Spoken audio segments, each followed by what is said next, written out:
The disembodied little voice on the phone made Gail's breath catch. So sweet it was, so complete and so vulnerable. Guess what, Grandma? What, Corey? Corazon. Heart. My heart. Guess what I'm gonna be for Halloween? What, Corey? I'm gonna be a Dhost. Corey shrieked with the utter delight of it, and Gail joined in the cascade of giggles that spun out then like the shimmering tail of a kite. Quite literally, she could not believe how much she loved this child.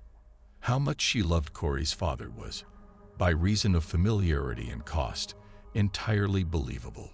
She loved him steadfastly, and despite everything, with a brilliant core of joy. The pain he brought into the lives of everyone who cared about him, and some who didn't. And yes, the fear were constants, but most of the time they no longer cause her real suffering. Loving detachment, the Buddhists called it. I love you, Bryce. I keep myself open to loving you, and I protect myself from you. Both. A Dhost, Corey. Really? This was entirely ingenuous, for one of the best things about being a grandparent instead of a parent was that you weren't required to correct these wonderful mispronunciations. Yes, said Corey. Will you say boo and scare people? Yes, said Corey. Say it to me. Boo, screamed the child, and Gail gave a little cry, and they both laughed. Will you be all covered up in a white sheet with holes cut in it so you can see out? There was a pause. Corey's ghost costume was probably a white plastic cape with a separate plastic mask. Amused by her own snobbery, Gail reminded herself that this was a perfectly respectable way to be a ghost for Halloween. Indeed, all her kids had, to her considerable distress at the time, pointedly eschewed her repeated offers of homemade costumes. Bryce had been a rubber-fanged vampire 3 years in a row, or was that Matthew? Evidently giving up any attempt to make sense of her grandmother's silly question about a sheet, Corey repeated smugly, I'm gonna be a Dhost. Will Grandpa and I get to see you when you're a Dhost? Corey's yes was a bit less emphatic this time. Gail and Dennis weren't exactly friends with Corey's mother, having even less in common with her than with their son, absent the sparse shared history of pets, houses, vacations, the few memories that could honestly be called happy. But they were definitely family.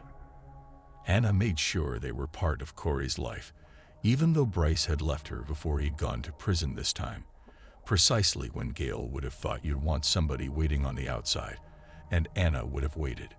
If Anna had been her daughter, Gail would have strongly advised against waiting for a man like Bryce, her beloved son.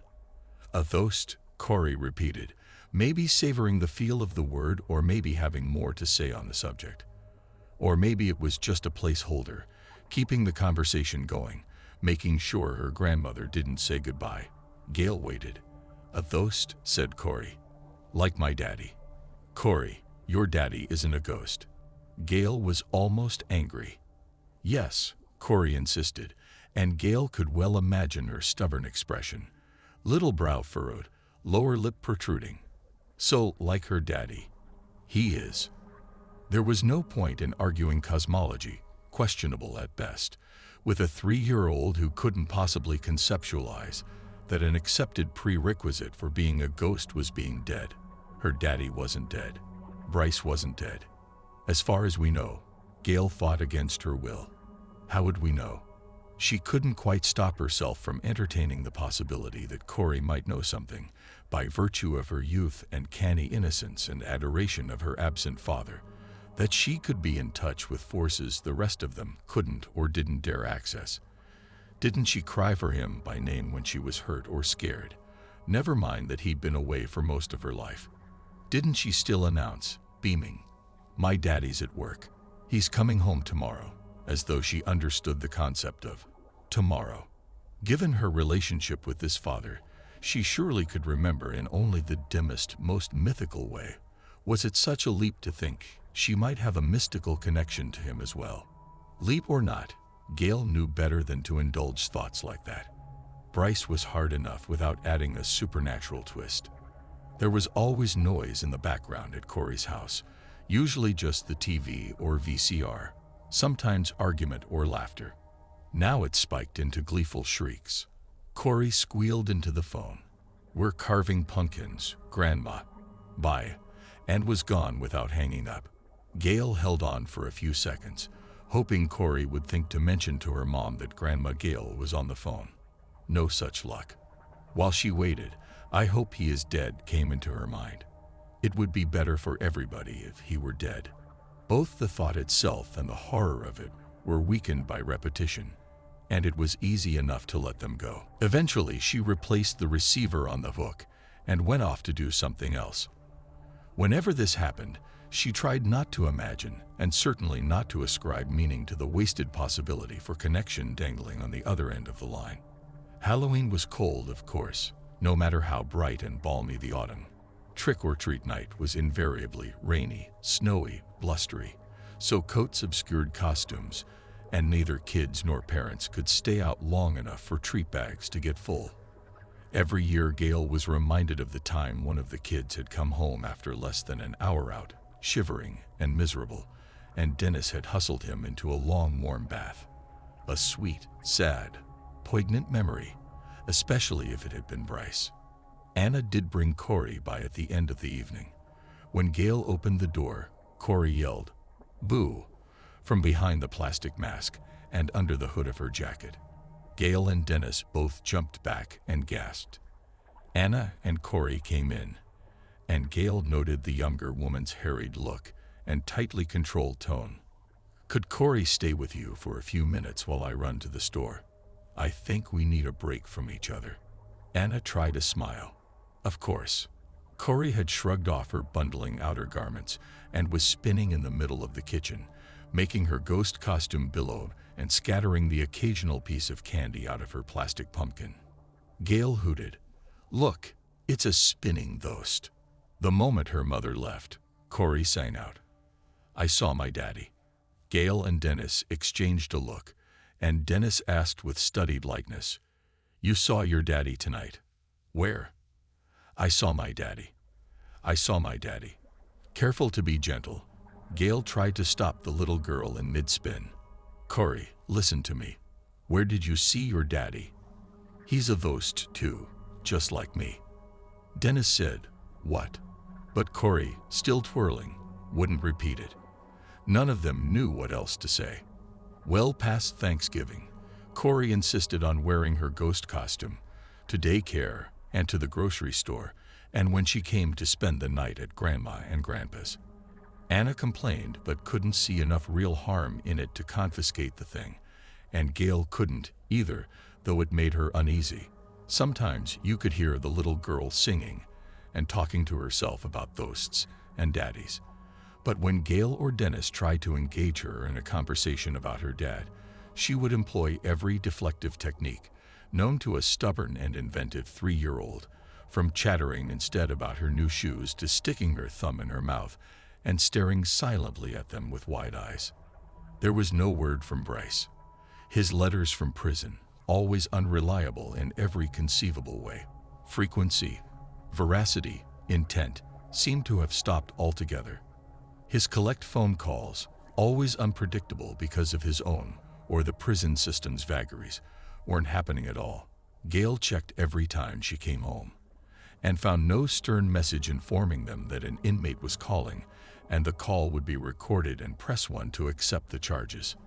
"I miss my daddy," Corey sobbed. "My daddy's a Dhost," she chortled.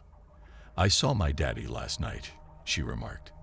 Gail didn't mention any of this in her weekly letters to Bryce, though she was tempted if for no other reason than that. Having nothing from him to respond to, she ran out of things to say. She sent him family news, not knowing whether he was, or dared to let himself be, interested.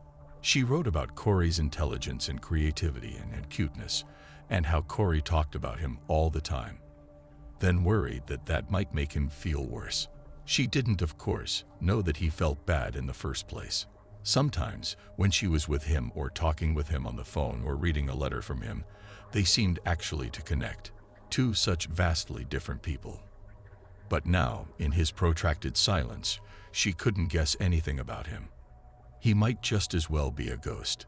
Dennis didn't like to talk about his perpetually troubled son, and Matthew and Samantha, each after one or countless betrayals too many, claimed to have no use for their older brother. Gail broached the subject with Anna, with whom broaching any subject felt risky. Corey seems to be talking a lot about her dad lately. Guarded as always, Anna said, "Does she? She keeps saying she sees him. He's still in jail, isn't he?" Gail supposed it was alarm that turned Anna's voice hard. "I haven't heard otherwise. His sentence runs another 3 years. "Yeah," said Anna. Well, a few days before Christmas, there arrived a card for Mom, Dad, Sis, and Bro. No note, just that salutation which without too much of a stretch could be called personal and love. Bryce. And a couple of toys and a t-shirt with flowers on it, unwrapped for Corey.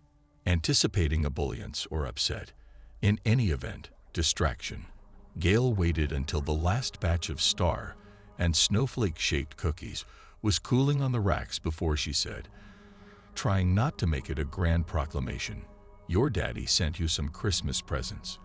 Corey's flour-smudged face lit up. "He did. Presents? For me?" Gail brought out the small bag, trusting Corey wouldn't notice that the wrapping paper was the same as on her gifts from Grandpa and Grandma. "Do you want to open them now?" "Yes." She pulled the child onto her lap and set the packages 1, 2, 3 on the couch. Corey didn't reach for them or squirm, just sat up straight and stared at them, one hand absently on her grandmother's arm, the other thumb in her mouth. When Gail asked again if she wanted to open them, there was no response. When Gail tried to pull her close, she didn't resist, but she just allowed herself to be held. When Gail asked if she was all right, she gave a single tiny nod.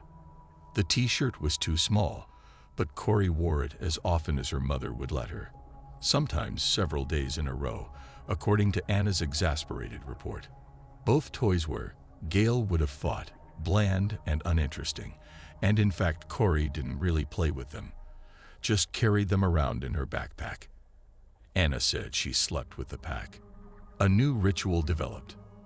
"I like your shirt," Gail would say, and Corey would crow, "My daddy gave it to me." And Gail would answer, "Yes, he did." And they'd hug each other. It was just after the new year that Corey started disappearing. She was with Dennis the first time it happened, at his knee waiting for the popcorn, holding his hand until he needed both hands to pay. Then she simply wasn't there. He bent to give her her kid's pack, and she simply wasn't there. He called her name in the crowd. He searched the lobby, the video arcade, the men's and even the women's restrooms. No sign of her. Then he went back to the place at the counter where he bought the snacks, and there she was, right where she'd been, thumb in her mouth, eyes very big. When she saw him, she raced to him and flung her arms around his thigh. "Where'd you go, Grandpa? Did you get lost?" Squatting among the legs of the other moviegoers, Dennis held her tight. Corey, don't ever run away from me like that." "Did not run away. You have to stay right by me all the time. You're too little to go off by yourself." "Was not by myself, Grandpa." Her voice against his shoulder was firm. "Who were you with? You know not to go off with strangers." "My daddy," she said into his neck. Dennis held her away from him to look into her tear-streaked, somehow luminous little face. "Corey, stop it now. Your daddy isn't here." "He is too. He said to go with him, just for a minute. And he's my daddy, so it's okay." "Your daddy's not here. He's in jail." She shook her head vehemently and burrowed against him, unsure of the best way to respond. Dennis opted not to. He carried Corey, who carried the snacks, and they managed to miss only a few minutes of the previews. She seemed to enjoy the movie, and he loved cartoons as much as she did. In the car on the way home, he carefully brought it up again. "Where did you really go when you got lost from me, honey? I won't be mad. I just need to know the truth." Very softly, she said something about her daddy. Dennis couldn't hear the rest. He decided to try. "Where did your daddy take you?" "Somewhere." Telling Gail about it later, Dennis confessed, I guess I panicked a little. I said, "Where? What did it look like? What did your daddy say about it?" But you know how she is. When she doesn't want to talk about something, you don't talk about it. Before she thought, Gail observed, almost fondly, just like her dad. Not for the first time, he snapped. Corey is not Bryce. Gail had not meant it as a hex. No, she said, she's not. Then she started singing about the cars and trucks on the road. Red truck, blue car, white car, blue truck. They chanted together and laughed in uneasy delight. And she wouldn't say any more. In that sweet little patch of sunlight through their kitchen window, Gail put her arms around him, and they held each other, swaying slightly as if to gentle music. Each knew the other was thinking of Corey and Corey's father, and whether this would be the moment upon which they looked back as the beginning of Corey's trouble. There were several such moments with Bryce, but the value of hindsight was minimal and imperfect. Even if you saw the future, you still wouldn't know what to do. 3-year-olds wander off all the time, they'd assured each other. 3-year-olds have vivid imaginations. Should we tell Anna? I guess we have to tell Anna. Both of them feeling allied with Corey. Of course we do. Anna's response was grim. They never knew how she handled it with Corey. But Corey stopped talking about her daddy, and she didn't run off again. The disappearances, however, continued in altered form. Look at her hair. Anna's usual impatience with Corey had hardened into disgust. She all but jerked the child forward, and her tug on the furry little hood was nearly a violent act. The curly dark hair, Anna's pride and joy more than her daughter's, was 6 inches shorter on one side than on the other, and ragged. When Gail's hand went to the ravaged place, her granddaughter flinched. "Oh, my," Gail said mildly. "Did you cut your hair?" Corey shook her head and started to put her thumb in her mouth, but her mother slapped it down. "Now I've got to spend money I don't have on a haircut. Would it be okay if I did it? Do you know how to cut hair?" Gail almost said she used to cut braces. "I've cut a lot of little heads of hair in my time." "Fine. Sure. Whatever. I'm late." Anna dropped a brusque kiss onto her daughter's forehead and strode out the door. Corey didn't object to having her hair cut. She let Gail lift her onto the high kitchen stool, drape a towel around her neck, spray her head with water, comb out the poor chopped locks and the rest of the tangled mass. She cried out once or twice when the comb caught especially hard, but otherwise she was silent. Getting no response to her will make it look nice, and you'll look cute in short hair, and the thing about hair is, it grows again. She finally ventured. "I remember when your daddy cut his own hair and I had to cut it really, really short." This elicited a tiny tentative giggle. Encouraged, Gail went on as she made the first terrible cut on the undamaged side, and ringlets fell glossy and stomach-wrenching to the floor. He looked almost bald. He did. I have a picture of him. I'll show you. My daddy cutted my hair. Surely the child could feel her stiffen and try to hide it. Your daddy? He wanted my hair.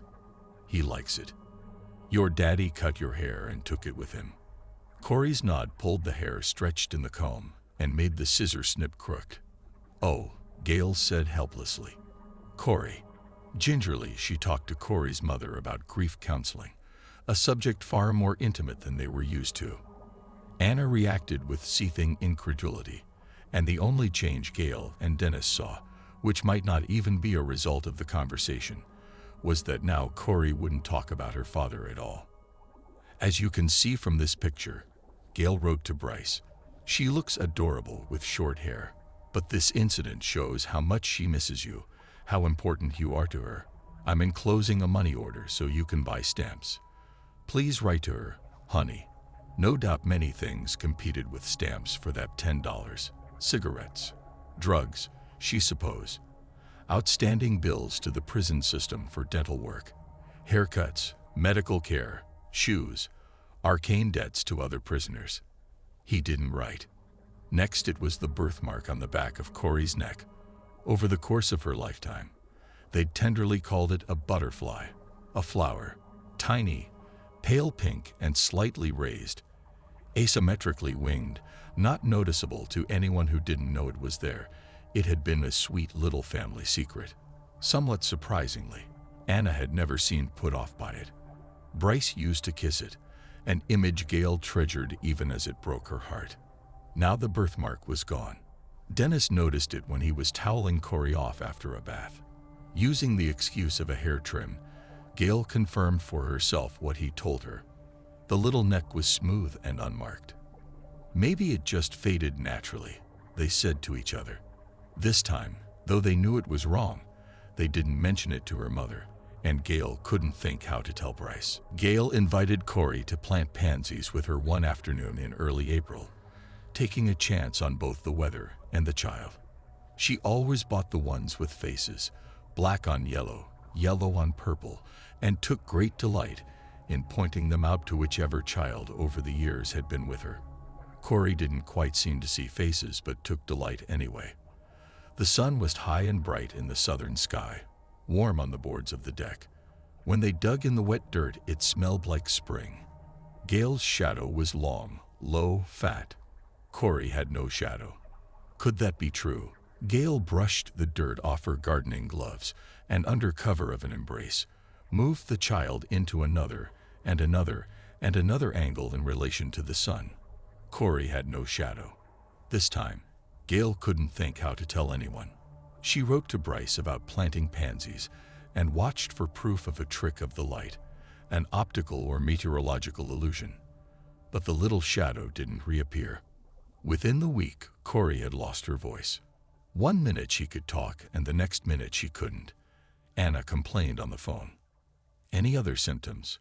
Gail wouldn't have been able to explain the horror that prickled her skin and forced her to sit down. Fever, nausea, stiff neck or headache. Nothing. Anna said flatly. She's faking. Days later, Corey was still silently mouthing words, and now in frustration howling, also with no sound. Anna wouldn't look at her when she did that. Gail could hardly stand to watch, and Dennis stared appraisingly and played intent one-sided word games. Dutifully, furiously, Anna took her to the doctor, who could find no physical cause and referred her to a child psychologist, at which Anna bitterly scoffed. To Bryce, Gail wrote, Corey hasn't been able to talk for almost 2 weeks. She doesn't seem sick, and the doctor can't find anything wrong with her. Any ideas? Of Corey, Gail inquired gently while they were coloring together one evening. Sweetheart, can you tell me why you can't talk? Corey put her thumb in her mouth and shook her head. Can you draw me a picture about it? Corey started to shake her head again, then stopped, took the proffered orange crayon, and made careful lines on the paper. A lopsided circle with squiggles on top, a straight line, and 4 slanted ones. Watching the human stick figure take shape, Gail felt her heart race and her throat close. Her own voice sounded hollow in her ears as she asked, because she had to, "Who is that?" But Corey wasn't finished drawing. Laboriously, she made a vertical line below the figure, and then to its left, imperfectly attached, a curve like an opening parenthesis, a backwards D. Daddy, Gail breathed. She turned the child around on her lap to face her. Corey, is that Daddy? A small, fearful nod. Did Daddy steal your voice? She could scarcely believe what she was saying, or how plausible it seemed. Tears in the brown eyes, thumb in the mouth, and an emphatic series of nods. By Corey's 4th birthday in mid-May, Anna, worried now, but still not willing to concede that this wasn't just another way to make her life difficult, had had her seen by a second pediatrician and made an appointment with a child psychologist. At the party, the 3 small guests made plenty of noise, but the birthday girl, running in the sprinklers and riding her new bike and playing with the clown, squealed and giggled eerily without a sound. When Anna stood her up against the bedroom doorframe to make a pencil mark for her height, they all saw that she had shrunk about half an inch since last year. No one said anything about it. There was no present or card from her father. No one said anything about that either. Gail wrote a short, furious, disjointed, not quite forthcoming letter to her son. "What are you doing, Bryce? What are you doing to your daughter? Today was her birthday. Did you forget? She can't talk. She's shrinking. Her birthmark and her shadow have disappeared." Tempted to delete that last bizarre sentence, she repeated hastily, "What are you doing?" Then saved, printed, signed with love, and mailed the letter before she could change her mind. Throughout the spring, more of Corey vanished or faded away. She lost weight. She forgot how to do things. Count, write her name, button. At certain moments, Gail thought she could almost see through her. Anna was frightened now, which made her angry, rough and sharp with Corey, sullen with Dennis and Gail, so they didn't hear much about what the psychologist and pediatrician and various specialists said, only that nobody knew what was wrong. Then, on the Saturday before Father's Day, a letter from Bryce arrived. Dennis brought it in from the mailbox, and they sat together to read it. But he had sent no message for them, and Gail wept. The letter was for Corey. Obviously, they were supposed to read it to her, and of course they had to know what was in it before they did. So Dennis read it aloud. "Baby girl," it began. Dennis's voice broke, and Gail was crying freely. "This is the hardest thing I ever had to do. I'm saying goodbye. I have to stay away from you. I'm bad for you. All I do is hurt you, even when I try not to. I love you so much. You won't ever hear from me again. I'm letting you go. Corazon. My heart, Daddy." Telling Anna about the letter was a betrayal, but not telling her would have been more so. Predictably, she exploded in vile and not unjustified sentiments about Bryce that they'd never heard from her before, though she must have thought them many times, must have said them to somebody not his parents, maybe, though they fervently hoped not. It seemed likely, his daughter. Sure, read it to her. She needs to know the truth about her father. Go ahead. She didn't exactly hang up on them, but she might as well have. They sat together, too, to read the letter to Corey, between them on the couch. Dennis read it first, and when Corey didn't react, Gail read it again. Both of them were crying. Corey was not. After a silence very long for a 4-year-old, she removed her thumb from her mouth, took the letter from her grandmother's hand, studied it, pointed, and asked in a clear voice, "What's that word?" That summer, Corey learned to read, gained 2 inches and 6 pounds, grew her hair long enough that Anna could wind braids on top of her head. In the heat of the sun, her birthmark returned, a butterfly, a flower, and her shadow skipped on the sidewalk ahead of, or behind her, or off to the side like a wing. "My daddy's a ghost," she sang to her dolls. The G sound unmistakable, heartbreaking, and wonderful. A ghost. A ghost. My daddy is a ghost. She chanted to the jump rope beat. Sometimes when she spent the night, Gail or Dennis would hear her crying, and would go in and lie down beside her and hold her close while she whispered, "My daddy's a ghost. He went far, far away. I miss my daddy. More than ever," she said, "my daddy's a ghost." Playfully, dreamily, in sorrow or in rage, as she grew accustomed to the knowledge that she really had lost him. But she did not again say, "Just like me."